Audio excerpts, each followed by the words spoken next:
রাসূল সাল্লাল্লাহু আলাইহি সাল্লাম বলেন, পাঁচটা বিষয় দুনিয়ার কোনো মানুষ জানে না, শুধু আল্লাহ জানে।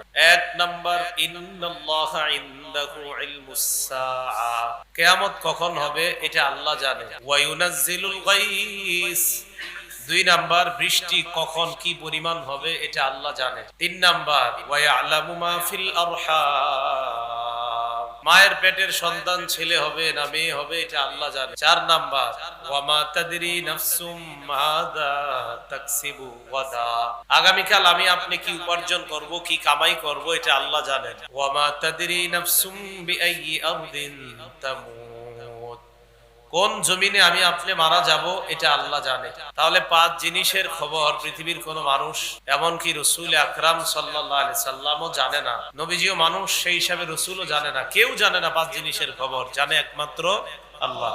তাহলে এই পাঁচটার একটা হলো কিয়ামত কবে হবে এটা জানে আল্লাহ।